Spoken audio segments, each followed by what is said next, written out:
Chapter 18. What We Must Do. At the risk of repetition, let me recapitulate. The main source of the difficulties that menace us is the growing inequality in the distribution of wealth. To this, all modern inventions seem to contribute, and the movement is hastened by political corruption and by special monopolies established by abuse of legislative power. But the primary cause lies evidently in fundamental social adjustments, in the relations which we have established between labor and the natural material and means of labor, between man and the planet, which is his dwelling place, workshop, and storehouse. As the earth must be the foundation of every material structure, so institutions which regulate the use of land constitute the foundation of every social organization, and must affect the whole character and development of that organization. In a society where the equality of natural rights is recognized, it is manifest that there can be no great disparity in fortunes. None except the physically incapacitated will be dependent on others. None will be forced to sell their labor to others. There will be differences in wealth, for there are differences among men as to energy, skill, prudence, foresight, and industry. But there can be no very rich class and no very poor class, and, as each generation becomes possessed of equal natural opportunities, whatever differences in fortune grow up in one generation will not tend to perpetuate themselves. In such a community, whatever may be its form, the political organization must be essentially democratic. But, in a community where the soil is treated as the property of but a portion of the people, some of these people from the very day of their birth must be at a disadvantage, and some will have an enormous advantage. Those who have no rights in the land will be forced to sell their labor to the landholders for what they can get, and, in fact, cannot live without the landlord's permission. Such a community must inevitably develop a class of masters and a class of serfs, a class possessing great wealth and a class having nothing, and its political organization, no matter what its form, must become a virtual despotism. Our fundamental mistake is in treating land as private property. On this false basis, modern civilization everywhere rests, and hence, as material progress goes on, is everywhere developing such monstrous inequalities in condition as must ultimately destroy it. As without land man cannot exist, as his very physical substance and all that he can acquire or make must be drawn from the land, the ownership of the land of a country is necessarily the ownership of the people of that country, involving their industrial, social, and political subjection.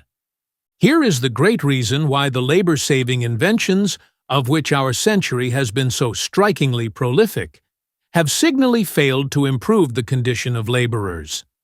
Labor-saving inventions primarily increase the power of labor and should, therefore, increase wages and improve the condition of the laboring classes. But this only where land is free to labor, for labor cannot exert itself without land. No labor-saving inventions can enable us to make something out of nothing, or in any wise lessen our dependence upon land. They can merely add to the efficiency of labor in working up the raw materials drawn from land.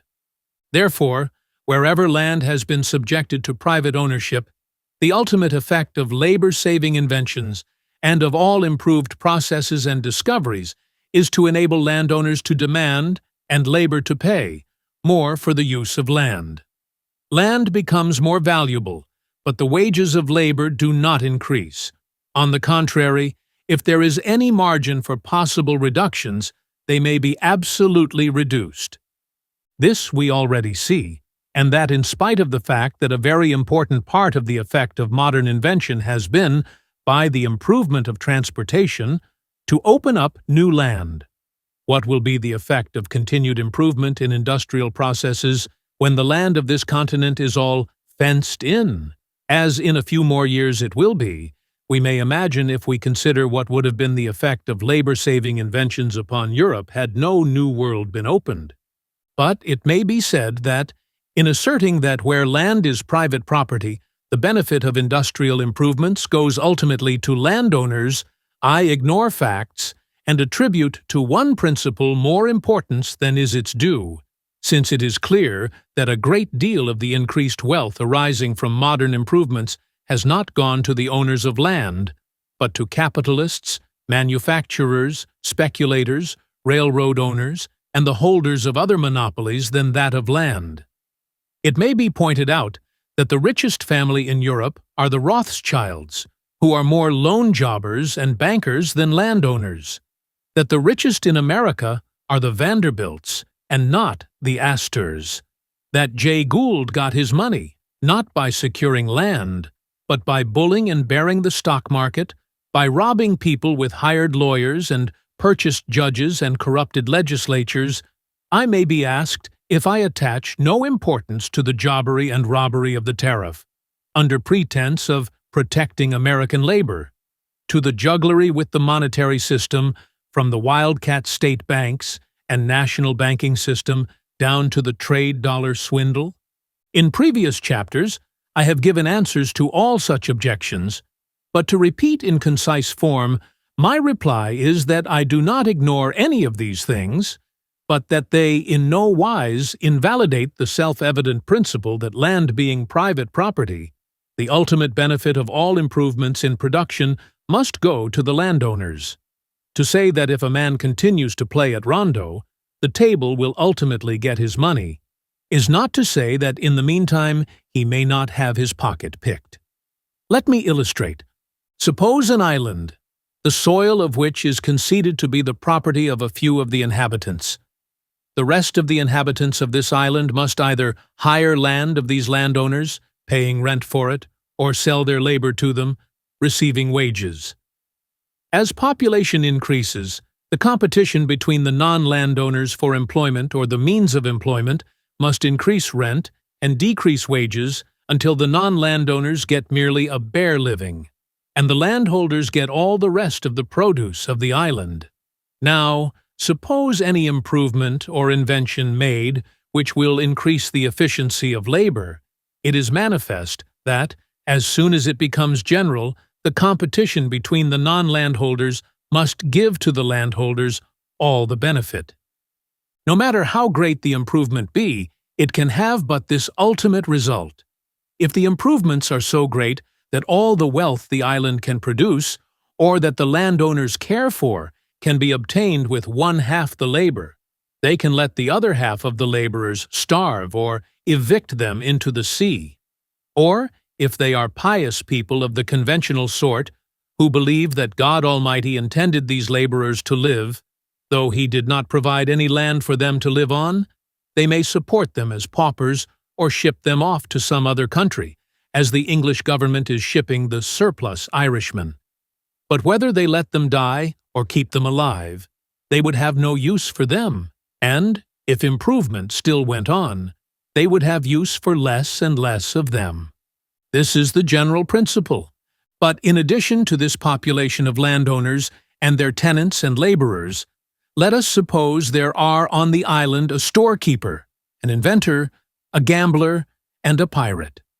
To make our supposition conform to modern fashion, we will suppose a highly respectable gambler, one of the kind who endows colleges and subscribes to the conversion of the heathen, and a very gentlemanly pirate, who flies on his swift cruiser the ensign of a yacht club instead of the old rawhead and bloody bones, but who, even more regularly and efficiently than the old-fashioned pirate, levies his toll.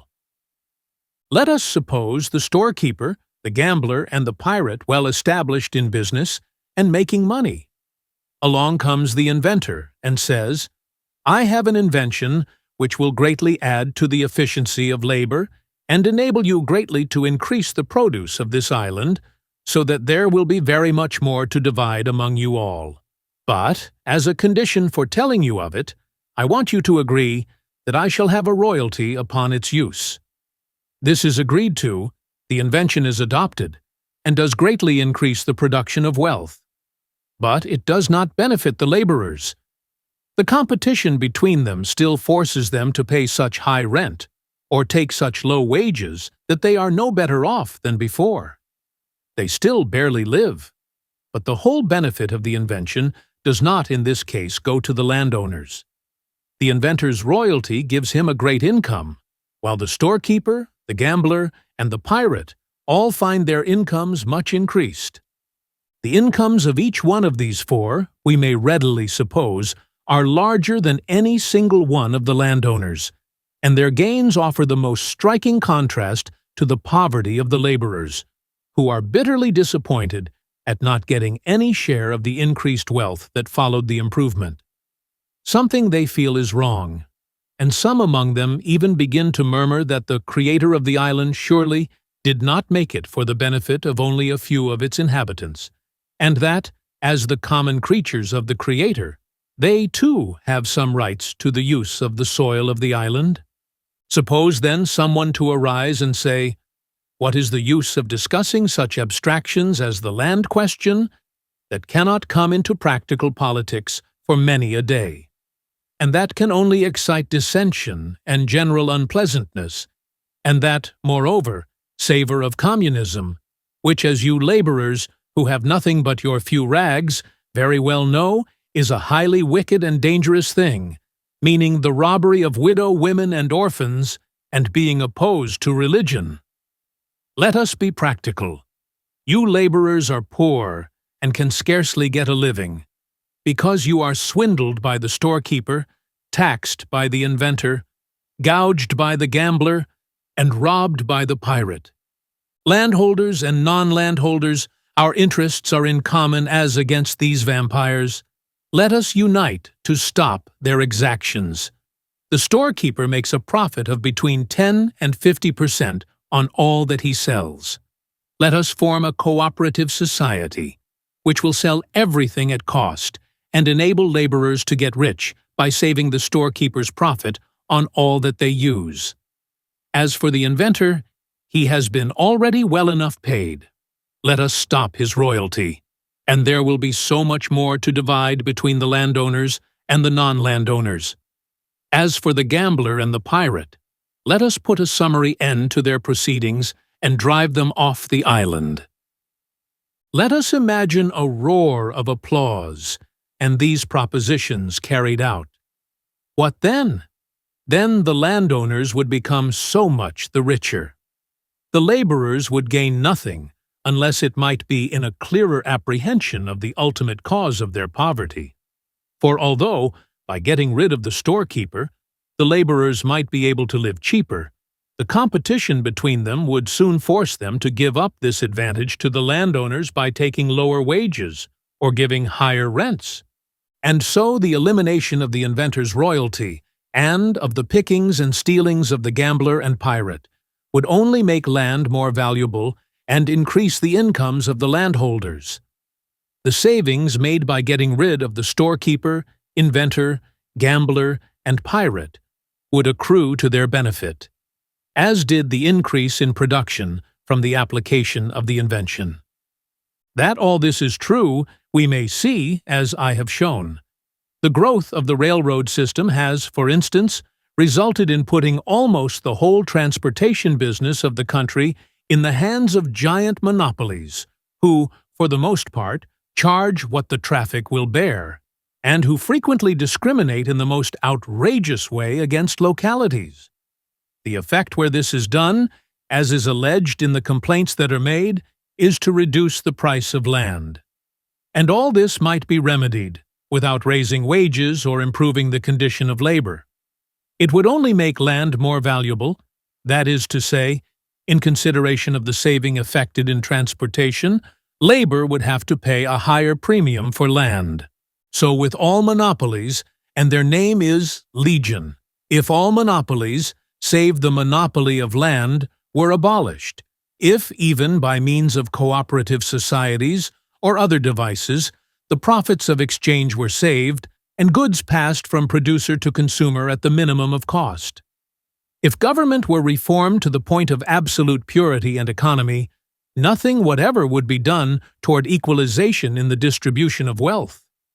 The competition between laborers, who, having no rights in the land, cannot work without someone else's permission, would increase the value of land and force wages to the point of bare subsistence. Let me not be misunderstood. I do not say that in the recognition of the equal and unalienable right of each human being to the natural elements from which life must be supported and wants satisfied lies the solution of all social problems. I fully recognize the fact that even after we do this, much will remain to do. We might recognize the equal right to land, and yet tyranny and spoliation be continued. But whatever else we do, so long as we fail to recognize the equal right to the elements of nature, nothing will avail to remedy that unnatural inequality in the distribution of wealth which is fraught with so much evil and danger. Reform as we may, until we make this fundamental reform, our material progress can but tend to differentiate our people into the monstrously rich and the frightfully poor. Whatever be the increase of wealth, the masses will still be ground toward the point of bare subsistence. We must still have our great criminal classes, our paupers and our tramps, men and women driven to degradation and desperation from inability to make an honest living.